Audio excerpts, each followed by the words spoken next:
we'll kick off, and then I can just admit more people to the waiting room as it goes. But I just wanted to introduce Matt. Thank you so much again for your second session on pricing strategy. It was a very well received session last time, and I know everyone's been very excited. As we said before, this session is going to be 45 minutes to allow for a longer question and answers. So off to Matt. Yeah, apologies, we overran last time. So for those that stayed on, thank you. But yeah, we've extended to accommodate that. So thank you again for hosting me. Love to be here, and I'll share my screen, and I'll apologize in advance because similar to last time, it's going to be a lot of me talking at you. But please feel free to interject. We have a bit more time today, so come off mute, work on chat, whatever makes sense for you. And I've carved out pauses intermittently throughout the session to stop for questions, so there's definitely airtime for it. So this session is primarily designed to arm you with awareness around pricing, packaging, and go-to-market. Athene, can you see the slides and everything okay? Yeah, all good. Wicked, okay. So similar to last time, there's a couple of questions I'm going to try and answer over the session. A quick recap on session 1 to understand what unit we're charging by, how do we charge, and by this we're talking about pricing, packaging, when to charge, and that's exploring things like free trials, freemium, and straight up paid for products, and finally experimentation. For those in the last session, apologize for the double intro. I'll make it super speedy, but for those new, my name is Matthew Roberts. I'm an ex-founder and current startup enthusiast. At Stripe, I manage our relationships with investors across EMEA and generally try to be helpful to startups where possible. Awesome. Okay, let's dive into it. So in session 1, we focused on customer segmentation and value propositioning, i.e., who are you targeting and what are you providing them in terms of value when they use your product? Today, we're looking at product packaging and go-to-market. And pricing experimentation, which is the last segment, it's an interesting one. And often a lot of founders think it simply involves continuously testing the upper threshold of what you think your customers are willing to pay. I'll explore and dig into that a little more and sort of explain why that is only partially true. And I thought I'd just share this slide again, just to give you another overview of the whole pricing journey and how it can be sort of compartmentalized and approached in stages. So to very quickly expand on session 1, or the recap of session 1, we sort of figured out that a good place to start on pricing is to identify a value metric. This is essentially the outcome you're selling to your users. For most B2B SaaS, it's going to be things like revenue, time, or access, like access to new markets or access to new end users. They're your pure value metrics. But pure value metrics are really, really difficult to track. So we use proxy metrics, which are slightly more measurable. Proxy metrics then sort of act as a way to underpin what you pivot your pricing around in order to align interests between your company and your customers. Sort of in other words, in basic terms, the proxy metric then acts as the metric you can set your pricing around and charge by. Cool, so how you charge compared to what you charge is a completely different challenge. And a good place to start is to consider if your identified value metric or those proxy metrics are outcome or functional based. And another way to frame that is simply, are you charging for an outcome or an end result or access to a function? To give a quick Stripe example for both of these, charging for access to our payment APIs or access to send an invoice is a functional form of pricing. When you when Stripe charges when you make a payment, so when funds land in your bank and we take that payment, that's an outcome-based metric. And to give a more familiar one, perhaps, Airbnb, a functional metric would be paying to list your house on their platform, whilst an outcome metric is the percentage or fee they take when someone books that house that you put on their platform, which is obviously what they've chosen to do is the latter. I'm always sort of in favor of outcome-based value metrics and pricing because it ultimately aligns the incentives between yourself and your user. It also means they pay more as you deliver more valuable, sort of a more valuable outcome to them. So your revenue naturally scales with the deeper usage of your products and more value they're extracting from it. So it's an optimal one, but it's not always possible. It kind of depends on your monetization strategy. The next step is to consider packaging. Packaging is sort of simply how you present the buying options to potential users and on which cycles they pay for it. So I'll run through a couple of examples of different packaging and pricing, just kind of give you a flavor of what I mean and what the options out there are. So this is Stripe's standard payment processing. This is what we charge pretty much all customers that use Stripe. It's a usage-based pricing, but it's outcome focused, i.e. we're taking payment when our users get paid. I think outcome-based pricing works really well, but as mentioned before, it's not always possible, and it sort of depends on your monetization strategy and how you're able to track that outcome. If you can't track the outcome, it's impossible to do outcome-based pricing naturally. Here was another. This is usage-based pricing, similar to Stripe's, but it's functional rather than outcome-focused. Usage-based pricing is when you're paying for access to use something rather than outcome from its use. Generally, this is an approach for storage or build, like Snowflake, which is the example here, AWS, Microsoft Azure. Anything that you're building in, you often are just paying for the access and function of it or the storage of it.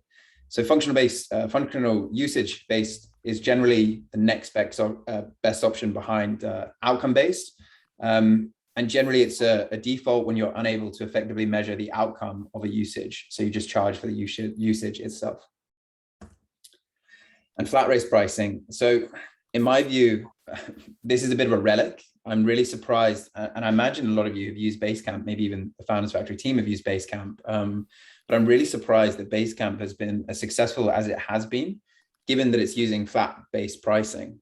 The reason for my skepticism, revenue doesn't scale with the value you bring with flat-based pricing. You know, they're charging their big users the same as their small users. So it's not aligned with the value you're bringing to an individual or to an organization. And I'll return to it later. We're also super dubious about unlimited access or all you can eat deals. So in this example, Basecamp are giving unlimited projects, unlimited users, unlimited clients, which ultimately means that a small user is going to end up paying the same as if JP Morgan is using your product. So you're not extracting different levels of value that are relative to those different types of users. But I will come back to all you can eat deals a bit later. And perhaps one of the most common is tier-based pricing. Most commonly used by B2B SaaS, but also B2B, B2C consumer tech. It's also known as good, better, or best. And this is a Netflix example, and they've got a basic, standard, and premium. It's a very, very simple way of bucketing your customers into groups, typically based on size, the size of that customer or customer type. And it acts as a pretty basic way to ensure that you're extracting more value from users who can pay more. And so the smaller users aren't paying for functionality they simply won't use or don't really care about. And there are tons of examples of good, better, best. I imagine as consumers and as founders on a fairly weekly basis, you're probably exposed to good, better, best or tiered pricing. If you're a founder looking into your financial ops, your sales or infrastructure software, this is probably the pricing tier that you're going to come across a lot. And there are tons of examples. GMAS, as well as Nextsail, there are just hundreds and hundreds. And user-based pricing probably doesn't need much of an introduction. It kind of is what it says on the tin. And I think user-based pricing is great, but it's actually really nuanced. I mean, you have to have a really solid understanding of how your users interact with you and your product in order to deploy it effectively. You'll feel the challenge of user-based pricing or seat-based pricing if you've ever used the likes of Dealroom or Bloomberg or PitchBook.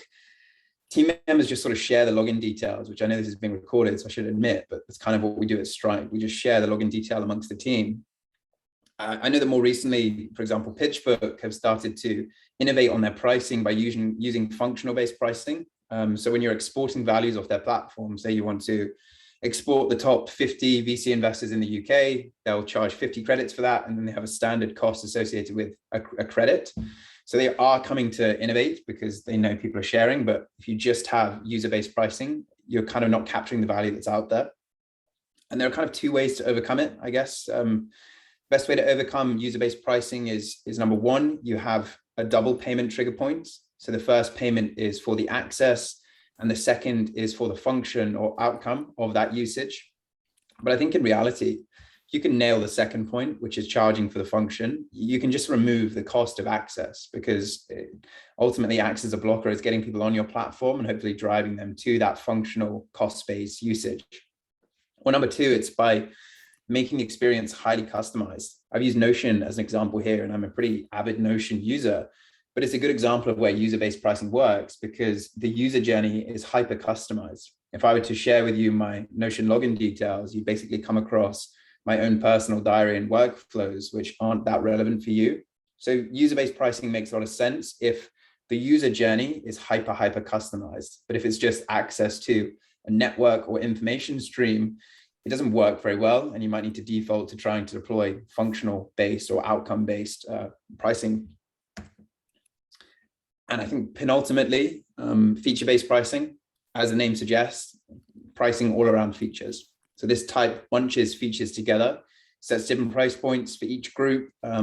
Often some allow the user to sort of customize. I want to cherry pick pricing function A, B, and C and package those together and pay accordingly. It's a great way to target different user types. Requires you to have an understanding of how they're going to use that product though.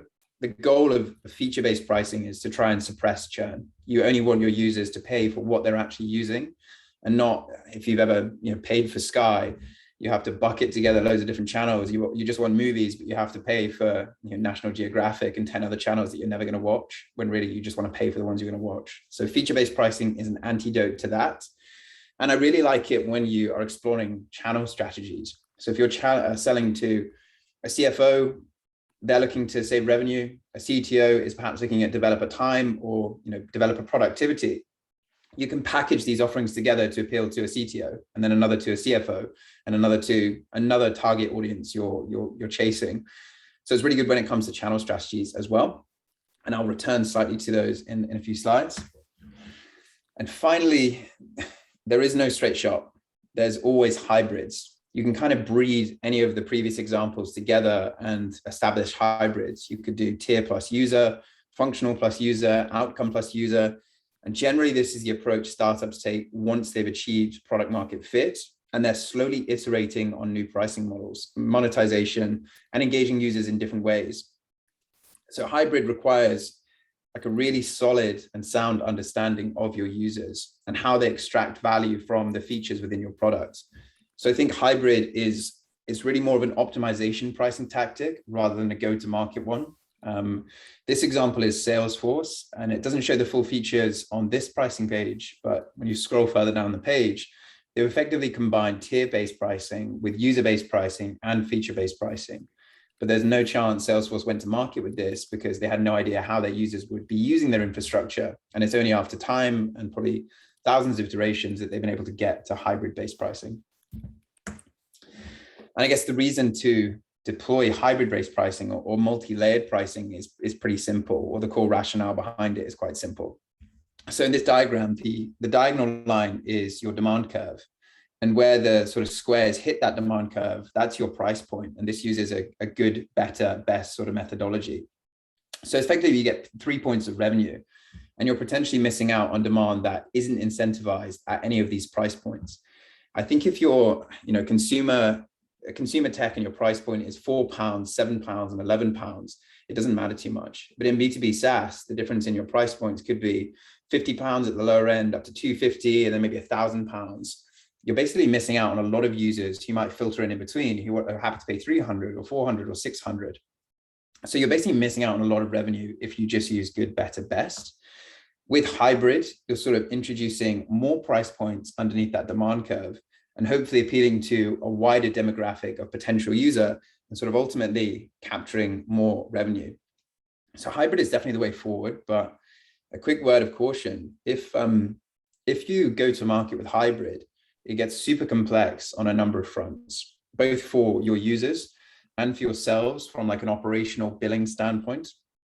Hybrid is definitely a tool to be deployed once you have a thorough understanding of your users and their purchasing behavior. And importantly, once you've kind of nailed the financial ops rigor in order to bill accordingly, because there could be infinite price points on a hybrid-based pricing. So it means your payment stack has to be able to track these different usage, track the price points of each of those users, and be able to build them accordingly, which in B2B SaaS is usually a recurring model.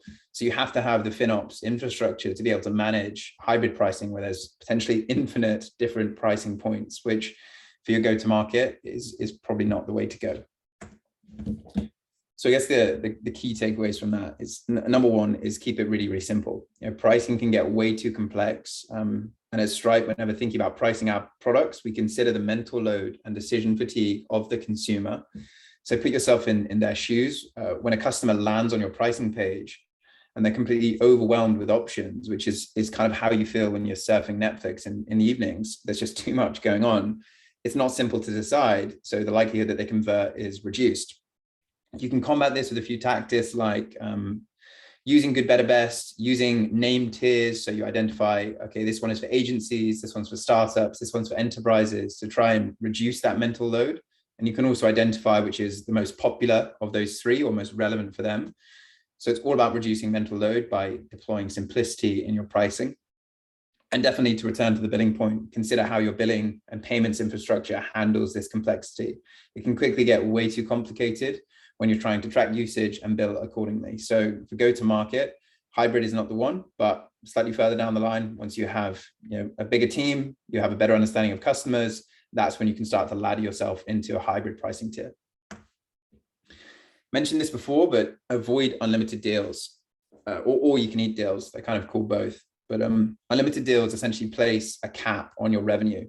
Therefore, you sort of reach a point where mid to large users or even medium users aren't distinguishable from the largest users on your revenue base. Or even worse, a team of 2, small startup, isn't distinguishable to a team of 10,000 on a revenue base because they're both paying £99 for your product like Bootcamp.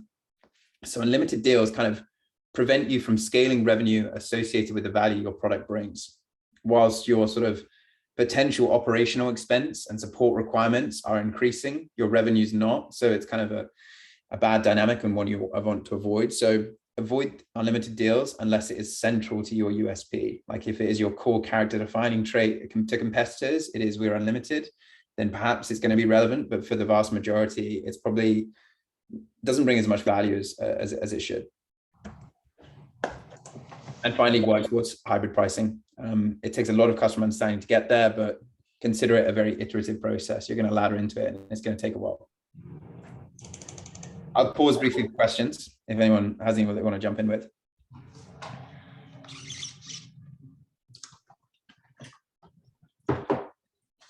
Someone's off mute. If they have a question, fire away, but otherwise I'll press on. Cool. Okay, I'll go ahead. So the next section, when do you charge? And this is simply, when are you taking payments? How are you deploying things like free trials, freemium, and why? I will caveat this section by saying there is no one answer here. There isn't a playbook which is follow this and you'll be successful. It's very nuanced, but my goal here is just to kind of prime you with a bunch of different ideas, and you yourselves as founders and operators can plug and play them where it sort of makes sense to do so. So classic startup approach is to acquire customers using a freemium model. Neobanks like Monzo, Revolut sort of paved the way on this in the fintech space. And the primary thinking behind it is you have a very low barrier to entry for your product, which hopefully leads to more users. More users means more data or usage data, and more usage data means a quicker route to product market fit. In theory, that sounds great. It sounds really simple, but in reality, it's a far bigger challenge. And I'll give a breakdown on freemium in a couple of slides, but I just think there's a ton to think about before you deploy it because it's super multivariate. Free trials do work, but again, there is a lot to think about. There's a lot of strategy and payment tech behind an effective free trial. And I see so many startups sort of completely hamper their go-to-market because they've not thought extensively about their free trial and they've considered it as like a simple plug and play. The goal here, very similar to freemium, is to inspire people to use your product so you can gather data on how they use it and so you can iterate to product market fit. And there are so many ways you can dress a free trial. Classic time-based, 14 days. You can also do usage-based, which is what Gmail does, or various other combinations. And when running free trials, where you collect payment details is super important. You can do it upfront as they sign up, at the end, or incrementally throughout the free trial period. And what we see at Stripe is how you onboard your customers' payment details has a huge impact on customer conversion. Like, take away or abstract how they thought the free trial went, how they enjoyed your product. If you just focused on when did you capture payment card details, it's probably one of the biggest influencing factors on actual conversion to paying customer. It's also a regulated activity as well. If anyone would like to dig into that, I'm happy to, but how you communicate, how you capture payments, and how you run free trials is fully regulated, which a lot of founders just aren't aware of and just sort of run it ad hoc. Often founders try to make these super simple for their users, which is definitely correct, but you often neglect the operational side of things, which is the user does your free trial, gives payment card details. Well, actually a better example, if anyone signed up to Amazon Prime, where it used to be £79 for the year, just to take advantage of delivery, for example, you forget to cancel. And then immediately after, when you see the bill come in, you email their support team, you give them a ring, you sort of complain, you ask for a refund. That is a kind of really good scenario of what often happens with B2B and B2C free trials. They'll sign up, provide their credit card details, forget about the free trial, be billed for it, then be super enraged and want to chat with someone on the team, which ultimately means that your customer support liability can shoot up without actually gaining any valuable revenue. So you kind of have to think about, do I want to gather payment card details? Do I have the internal team and infrastructure to be handling these support questions? And what is my process for issuing refunds? And is it efficient? So all of this is super costly and it's kind of a drain on resources when you should be focusing on your product, particularly if you're a super lean team. So there's a lot to think about with free trials as well. And then finally, just charging up front. A lot of startups want to do this, but don't, out of fear that their product is not quite ready, or you're constantly iterating, you have a bunch of new ships and new features coming out, so you don't know how to charge. And you can often mitigate this concern with refunds. You know, a clear, transparent, and efficient refund process can be a really healthy way to mitigate a customer's potential doubts about the product early on. But again, a word of caution, a refund sounds super simple, but if you're not using payment tech to do your refunds, it's a person that is going into an account that's capturing bank account details and is sending money. That takes 20 minutes. Now, if you're scaling super quick and you're a volume-based B2B software and you have 10,000 customers, which is probably a good thing at go-to-market stage, but then suddenly 5% of those or 2% of those want refunds, that's suddenly a huge operational liability. So really think about, what is my internal infrastructure and ability to issue refunds and run things like free trials or money back guarantees. So here are a couple of quick insights that we have at Stripe. We speak a lot with founders. We get access to a lot of data that's happening. So we've conducted a bunch of research on free trials, for example, and user churn post-free trial. And we found that companies that took credit card details before the end of the free trial, so either at sign up or during the free trial, had higher revenue conversion than those that took them at the end or shortly after the free trial.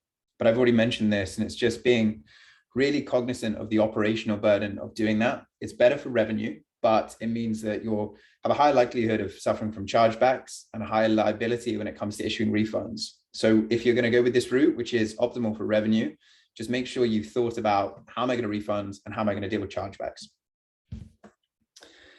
Secondly, labor leads to love. Users place a higher value on products they've helped build themselves. You're often more fond of that IKEA furniture that you spent a Sunday building than that pre-made, ready to go sofa you bought. So if you can think of ways that can give your potential customers access to the product, where they build something for themselves and can trial it, that's a really good dynamic to have. At Stripe, as is, you're kind of building using APIs. You have to go in and plug in these APIs, which has this labor of love associated with it. And specifically with some of our products, and this example is billing, we give access to it for free. So you get 25 invoices for free per month. But ultimately, the user is going in, they're designing their invoice, they're adding their brand, they're sharing it with customers, and they're customizing that whole journey that they tend to want to stick with and continue to use that invoicing and billing product. So if you can pull them into the ecosystem, if you can give them a bit of a sandbox to build and play with, and they enjoy that process, they're far more likely to stick around and become a paying customer. And finally, data quality over quantity. I do dive into this in the next couple of slides, but effectively, data, it's simply a signal for adaptation, and signals that inform how you iterate to product market fit and keep your product relevant. And there's often this misconception in startup landscape, particularly fintechs, is that post go to market, you want as much user data as possible, which will speed up your product build and product market fit journey. In theory, this is fine. It sort of makes sense. But in practice, you only really want signals from your target audience. And I guess more importantly, you only want signals from users who are going to pay for your product. Signals from users who are never going to pay for it are kind of just going to produce poorly optimized adaptations. You're going to be building products in different ways for different customer types who may never pay for it. So really focus on capturing data from a target customer segment that's super valuable, is willing to pay, rather than opening the funnel really wide and capturing data from a huge audience. So I promised we'd come back to freemium. Freemium has worked really well for a lot of companies, but more so on the B2C side, where you generate revenue in other ways. YouTube and YouTube ads, that's a great way of freemium and access, but will generate money in other ways outside of our users. There are pros to freemium, like reduced sign-up friction, but I think it ultimately creates a lot of noise. And noise, if you're at the go-to-market stage or like early iterations or even bootstrapping, it slows you down massively. I'm not discounting freemium as a strategy. I just think that timing and execution needs to be really specific. So a good time to think about freemium, just to preface actually, the best way to view freemium, it's not a customer acquisition tool. It's a pipeline generator for your sales team, or an automated sales motion that attempts to convert a user to a paying customer. So importantly, don't do freemium until you have a really good process of converting leads to customers. Freemium is just a sales generation tool rather than a customer acquisition one, and it's not good for data. So you can kind of ignore the data set that's generated from the freemium members, just focus on the data of paying customers and treat those freemium users as a sales pipeline, and then build a sales motion which is focused purely on converting them from sales pipeline freemium users to paid for users. And if your goal is data, like if you want to reduce those barriers to entry, use early adopter discounts instead of freemium.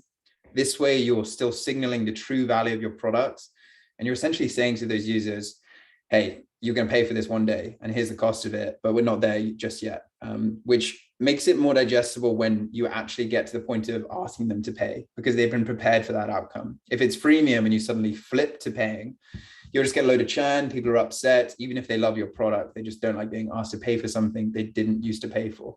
So by using early adopter discounts, you're just signaling that this has a cost. We're just not charging you yet.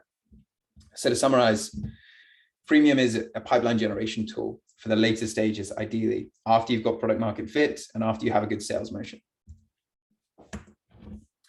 I'll pause for questions again there. If anyone has any, feel free to fire away. Yeah, on the early adopter discount, that's certainly something that I've been sort of pushing for, but is it a good idea therefore then that they sort of sign essentially a contract, and it's a, it's a 15-month contract that the billing only kicks in after the first 3 months, for example? It really depends on your product and how you're doing it. I think at the earlier stages, the more you can avoid contracts, the more likely you are to encourage those startups to stick around. As soon as you put a contract in front of anyone, it kind of scares them away, whether it's a tenancy agreement or a commercial agreement. So the more you can avoid them at the early stages, like at Stripe, we don't use contracts for any of our partnerships. They're kind of over the account agreements where we're just mutually aligned on outcomes. For some, we do contracts, but generally you want to keep them friendly. You want to have them as a collaborator rather than a user, and you want to be focusing on them giving you feedback. So if you can contractualize that in a friendly way, go for it. But we try and avoid contracts entirely. But again, it massively depends on what your company type is and how the relationship you have with them. And when do you collect billing details then, if you're going to have, discount for the first year? Similar, it depends on the user. So if it's a very short window, say you're giving them access for 2 weeks, collect them straight away. If it's as you mentioned, 15-month time frame, do it over that 15-month period. If you're going to be having like a hands-on relationship with them, then definitely incrementally build them in or incrementally onboard them. So capture details throughout that 15-month process. But definitely if it's a very short window between when they're using it and when you're hoping they pay, capture them straight away. Thank you. Any others? Awesome. Okay, so next up is experimentation. And this section sort of dives into how to fiddle around with your pricing in non-complex ways, which is really useful for early stage companies, because pricing experimentation for later stage is a really, really complex topic. So this is all about early stage experimentation. And there's kind of 3 simple tricks. Number one, I'm sure you've all heard of, which is pricing discrimination. It's a pretty common tactic. And I guess what do I mean by pricing discrimination? To put it crudely, it's simply charging different customers different amounts. But this isn't sort of seeing if you can pull the wool over one customer's eyes and get them to pay more than another customer of the same type. It's more about ensuring that you're aligning your product with a willingness to pay of a broader audience, and ensuring you're sort of extracting more value or more revenue from customers where you're delivering more value. So the first type of discrimination is by user type. What you charge an SMB or a startup or a corporate should all be relative to that company themselves. And for certain demographics like universities, where the revenue potential is very, very low, but the mind share and long-term opportunity is huge, you can even give your product away for free in entirety. At Stripe, we do this for universities and for students. We know that if we can capture mind share with grassroots entrepreneurs at universities, we're ensuring that Stripe becomes sort of synonymous with payments in their sort of mind. We're making an investment in their future lifetime value. So although we're not making any money from them now, we're launching, we know they're going to be launching their next big thing in maybe 2, 3, 4, 5 years if they're entrepreneurially inclined. And hopefully that means they use Stripe by default. So consider 1 or 2 segments that you know that there's no contemporary value and there never will be, but there's a huge mind share play, which is what we do with universities, and so does Notion. The second is user size, particularly relevant if you're deploying user-based pricing, feature-based pricing, or combination of the two like hybrid. If you're deploying this type, then naturally the revenue is going to scale if a larger business uses you more. You can soften it though by offering your pricing in a similar way to how wholesale structures their pricing. You know, if you buy more, you pay less per unit. This can sort of incentivize people to buy more, but it also makes larger users feel like they're getting a good deal. The same could be said if their users are paying upfront. You could charge on a monthly basis, you can charge on a yearly basis. You can give them discounts if they pay for the whole year upfront, or you can give them access. So pay for 12 months and you get 14 months. But there are different ways you can structure it to make sure that those larger users feel like they're getting a bit more TLC. And finally, by geography, price discrimination by geography is seeking to ensure that you're capturing the optimal amount of revenue across the geographies you're selling into by offering a price point that sort of appeals to the local demographics. Willingness to pay varies massively across geographies. You'll find that a startup in Silicon Valley is going to have a higher pay threshold than one in Vietnam. It's not just because there's more capital availability there or there's higher inflation. It could be the competitor landscape is very different in those 2 geographies, but also the potential cost of delivery of your product in those geographies differs as well. The same can be said for Western Europe compared to Eastern Europe. There are different willingnesses to pay across Europe. So it takes time to understand willingness to pay of different markets. But I imagine if you're super early on in your journey, your international expansion might not be on your radar straight away. This is a bit hacky, but it works really well. Unless you're a very large business with a dedicated team on pricing like Stripe has, pricing always gets neglected. So one quick hack is just establish a pricing committee within your startup. You know, set up an internal group that meets regularly just to discuss pricing. It could be a mix of people. It could be someone from product. It could be someone from the commercial team, and maybe someone from finance. Put a community together. They have ownership and accountability of pricing. Meet regularly, every 4 to 6 weeks. Put it in the diary. Set a structure to the meeting. Perhaps even aim to pull in a customer or 2 to each session to provide feedback or just provide a bit of dialogue to what you're talking about, and just start to meet and get talking around the theme of pricing. And over time, you'll find your groove and you'll find a sort of a structure that makes sense for this meeting, but just allocate time that is just about pricing. And maybe try and change your pricing every quarter. This doesn't necessarily mean just increasing your prices every quarter, but just make adjustments to your monetization strategy and process, just like you would with sales and marketing. This comes back to hybrid, being iterative, a laddered process. this committee can take ownership of getting to that hybrid pricing and just deploying sort of little A/B tests throughout to just say, how can we price in different ways? And I guess to say it plainly, if your product is improving, which it probably is in the first 2 years of your journey post-launch, if your product is improving, then your price should improve as well. And finally, increase prices. You'll hear this a lot. And it's something that a lot of investors, in this case, Mark Andreessen from A16Z, wrote the High Growth Handbook. He talks a lot about raising prices all the time. And a lot of reason why startups are concerned about raising prices. If you're a newly launched B2B SaaS product, you often price yourselves below the existing incumbents if there are competitors in that landscape, to counter for the idea that the product is not quite ready, or the features you're preparing are not quite launched, or you're going through some A/B tests that aren't quite there yet. But keep in mind that B2B customers, they aren't paying for your product or aren't buying your product because it's bad, but it's attractively priced. That might happen in B2C. You go on Amazon, you see 2 towels, one's slightly cheaper, but it's slightly worse. You're happy to take the hit on that. But when it comes to B2B customers, they don't buy something purely because it's cheap. They're buying your value proposition, so price it accordingly. And price one step ahead of your maturity. In the early days, you're often iterating and launching new features so quickly that you don't know how to price because the product is changing so quickly. And there's a common theme of sell and then build what you sell, which is fairly common for some B2B SaaS companies. But be comfortable for pricing for your product that you're delivering in the very near future. If you're B2B, the reality is you have a sales motion and you have an onboarding phase. So it's going to be a while from initial conversation and commercial chat to when they're actually using the product. So you can price for what you think the product is going to be at in 4, 5, 6 months. It's much harder to, after you've just converted a customer to a paying customer, to tell them within 3 months that their price is increasing because you've added A, B, and C. Just charge for it upfront. And depending on your price point, I don't think you're going to have too much pushback. So this is the only shameless sort of Stripe plug in this. But in May 2021, we launched payment links. And the reason behind it was we were working with the likes of Y Combinator, and they're so targeted on delivering value and delivering revenue within their cohort themselves that they were like, it takes too long and too much tech effort to build out infrastructure to start taking payments. So we made payment links, which I think is relevant for a lot of the Founders Factory crew. But essentially in your Stripe dashboard, you can produce a payment link and just send out a payment link to a user, which is literally just a link they'll get via text, via email, or however you want to get it in front of them, which enables them to make a payment. It's completely no code. And it's as simple as creating a link, sharing the link, and getting paid.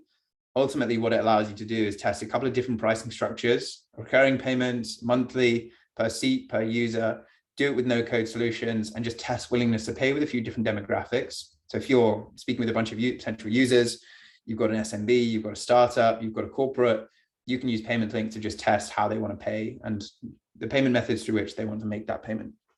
We're also in the process of launching a Stripe hosted pricing page. So within the dashboard, alongside the payment links, you can also construct a pricing page, which is also no code, that you then integrate onto your website. And it's an API that sits on your website. So in super scrappy fashion, within the space of probably about 15 minutes, you can launch a pricing page and set up payment links associated with that pricing page and just start testing willingness to pay with different customer types. It's really good if you're just configuring out monetization, pricing, you want to test a couple of different strategies and you just want to get it in front of users. So I can send you a bunch of links to these if you're interested, and if you're at the stage of testing payments at the very earliest stages, it's all free to use. You're just charged on if they successfully make a payment. But they're my 2 plugs from the Stripe side. So thanks for listening. We're on time with 5 minutes left.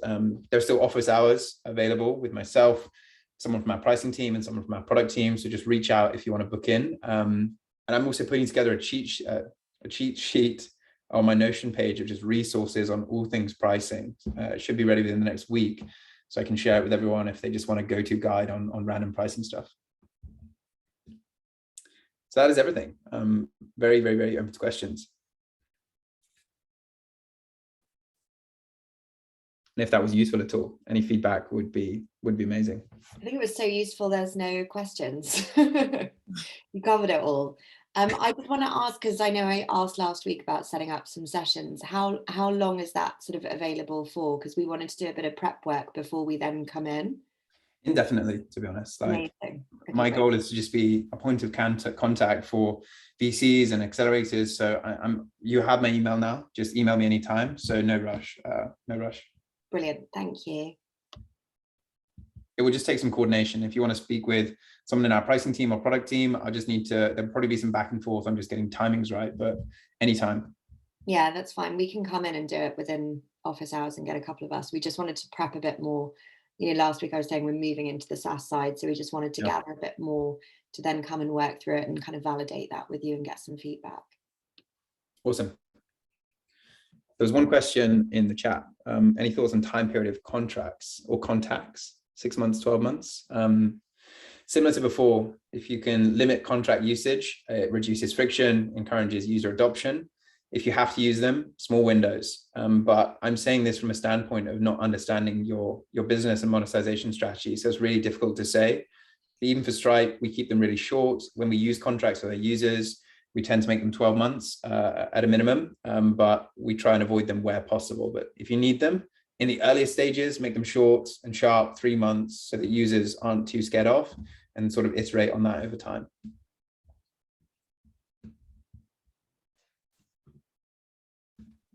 Is that everyone's questions?